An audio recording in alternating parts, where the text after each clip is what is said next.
Mr. President, I ask unanimous consent to waive the mandatory quorum call with respect to cloture on the motion to proceed to calendar 191 S3012 and the Tableson nomination. Without objection. Thank you, Mr. President.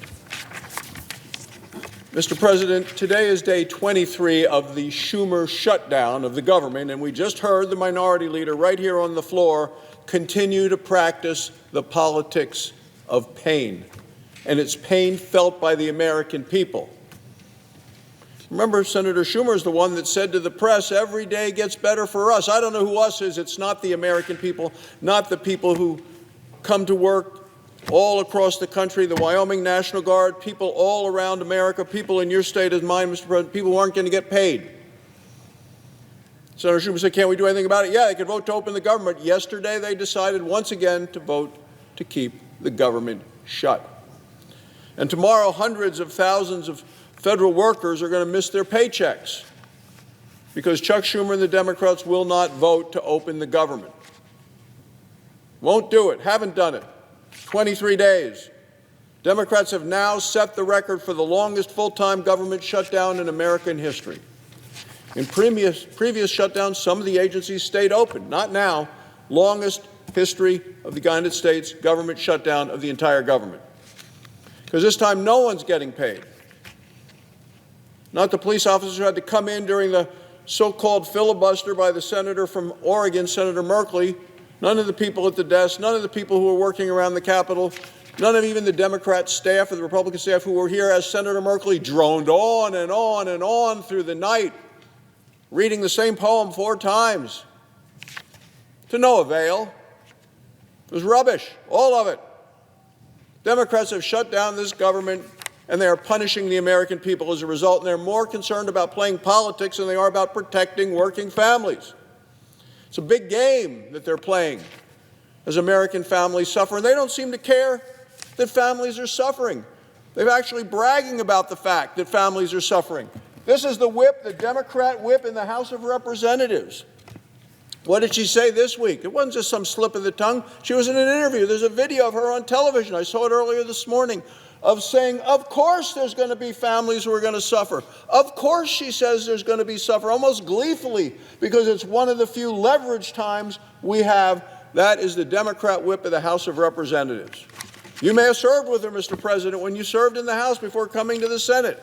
You know this individual. This is the politics of pain practiced by the Democrats, and apparently they don't believe that withholding paychecks or stamps or funding to feed women and infants and children is a problem. They think it's leverage. They think it's a big game. Leverage for what? To give taxpayer-funded health care to illegal immigrants? That's one of the demands that we got from Chuck Schumer in the letter, the demand to open the government.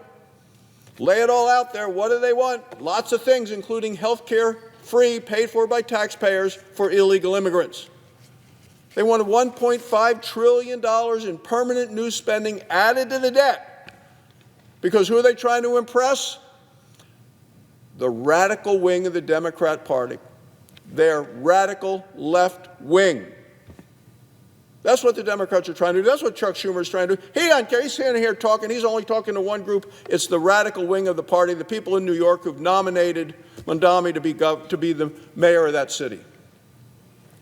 The Democrats are willing to cause the American people to suffer because they want to continue to pass liberal policies that Americans don't want, never voted for, but they're being demanded by that radical wing of the Democrat Party. Well, so what have we done as Republicans? We have proposed a clean, bipartisan, continuing resolution to reopen the government and that pays the workers who have been working for weeks without pay so they don't miss their paychecks. Democrats have rejected it, continue to reject it, not once, not twice, 12 times. It's a cycle of obstruction, Mr. President. Democrats voted for clean continuing resolutions, as I've seen you say, Mr. President, a number of times, heard you say it on television. The Democrats voted for it 13 different times when Joe Biden was president. Now they oppose it. Why? Because President Trump is in the White House, and they don't even like the White House. They just had a picture of some of the improvements that the president is doing at the White House. They don't like that either. They don't like the fact he's in the White House. They don't like the fact he's improving the White House. They don't like the fact he's going to continue to be in the White House. And speaking of the president, just days ago, he told the Democrats he's happy to meet. And I agree, we were there when he said it. He says happy to meet once they reopen the government. But since the Democrats continue to refuse to reopen the government, the Senate's going to try to do the next best thing. So today, this body is going to move to begin debate on Senator Johnson's Shutdown Fairness Act. So let's talk about it. There is not a single good argument that I have heard against passing it immediately, because this bill ensures that the men and women who keep our nation safe, that they receive their pay during this Schumer Democrat-caused shutdown as they play politics. We got to pay the people who are keeping our nations safe. It pays our troops. They're protecting our nation at home and abroad. It pays the Coast Guard as they continue to patrol our waters. It pays Border Patrol as they defend our southern border. It pays members of Immigration Customs Enforcement as they round up and deport illegal immigrant criminals. It pays the air traffic controllers who guide flights safely to their destination. It pays the TSA agents who screen the passengers at every airport in America. It pays the Capitol Police officers that have worked for weeks here without pay. It applies back to the very first day of the Schumer shutdown, and that means employees will get their full pay. It applies to this shutdown, and it applies to future shutdowns, and I think that's very important, Mr. President. We cannot allow the Democrats to continue to painfully treat the people and use the American people as what the whip calls in the Democrats' House leverage, hurting American people for leverage. No. So not just this shutdown, future shutdowns to provide stability and predictability to those who keep us safe. So would I prefer a clean continuing resolution that fully reopens government today, immediately? Absolutely. But Democrats have blocked a clean bipartisan continuing resolution every single time we have offered them. And it's been reported that Democrats are going to filibuster this bill today, too. So when Democrats stand up here today and criticize the bill, remember this: the Democrats have a choice. Pay the essential workers who are working right now when they're working here without a paycheck, or send them into the weekend with empty bank accounts and bills they cannot pay. If Democrats vote no, it won't be about fairness. It's all going to be about politics, a dangerous game of politics they're playing.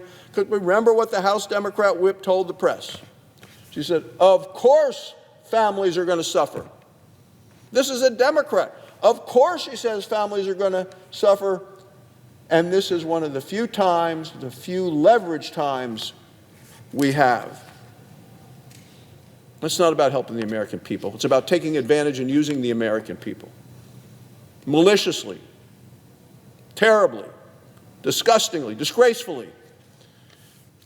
Democrats vote no. It's all going to be about leverage for the pain the American people have. Mr. President, it's time to reopen the government. It truly is. Mr. President, on a separate matter, on Saturday, the annual Border War football game comes to Laramie, Wyoming. For the 117th time, the Wyoming Cowboys will play Colorado State University. The winner of the game gets something called the Bronze Boot. This year, the Pokes are going to play in special cowboy and coal jerseys. And uniformed coal miners from all around Wyoming will lead the Cowboys onto the field. This is a fantastic way to celebrate Wyoming's proud history and heritage.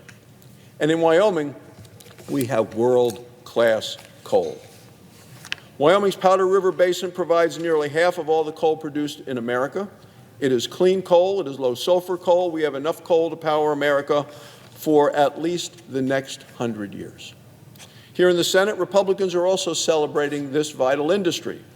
Senate Republicans introduced a resolution earlier this week to designate this week as National Coal Week. And I want to thank and congratulate Senator Cynthia Lummis for leading this important effort. No one knows better than our home state of Wyoming how important coal is to keep the lights on. Coal is the most affordable, available, reliable source of energy on the planet. And national security, of course, starts with energy security. Coal means freedom. That's why coal is such an important part of Republicans' agenda to unleash American energy. We're cutting red tape. We're opening up 13 million acres of Federal land for mining, coal production is up more than 6% since last year. The coal renaissance that we are seeing today is part of the broader American energy revival.